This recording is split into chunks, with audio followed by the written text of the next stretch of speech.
Today we're going to talk about dual fuel systems. The basement that we're currently in, I guess you can't really call it a basement, we're kind of in a back corner here. This is a very confined space back here, and I really wanted to use this as an example to, number one, show you a dual fuel system, a very efficient dual fuel system, and show you what our guys can do in situations like this. So anyways, what we have here is we have an Amana two-stage variable speed gas furnace. The two-stage simply means that we have a high fire and a low fire. We have two different capacities. You need low capacity in the fall, but in the winter you're going to need high fire or all of its capacity.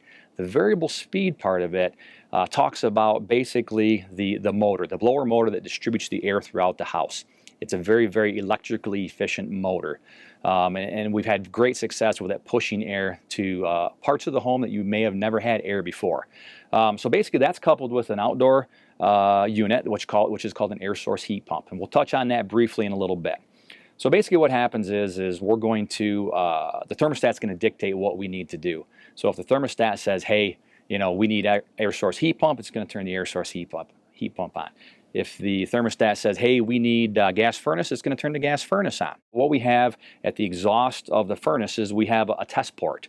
There's one thing I want to touch on that I don't know if anybody else does, but it may be unique just to us, I'm not sure.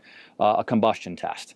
What Amana specifies is that we need to be within a certain gas pressure range and a certain temperature rise range, along with other things like voltages and amperages and all that good stuff. I like to take it one step further.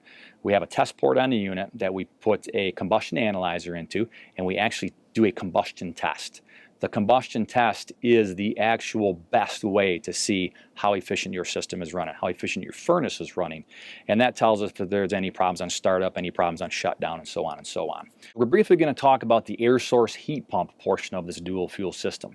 Directly on the other side of this wall is what we call an Amana ASZC16 air source heat pump. Quite simply put, that's what's going to give us about 50% of our heating needs and all of our cooling needs. So the unit outside, everybody looks at it and they say, hey, you have an air conditioner. Well, this particular client has an air source heat pump. So I'll keep it simple. Basically how it works is we will calculate what outdoor temperature we're going to allow that outdoor unit to run down to. So in this particular case, I do believe we're set at either 25 or 30 degree outdoor temperature.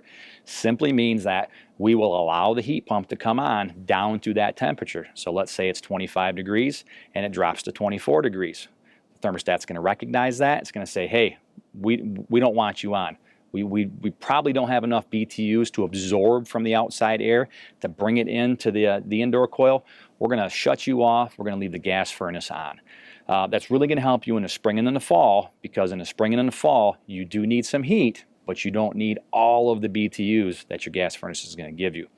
Now this particular situation, we have the air source heat pump coupled with an LP gas furnace. Now LP gas tends to be higher price than natural gas, but we have lots of them out there, dual fuel systems that are on natural gas.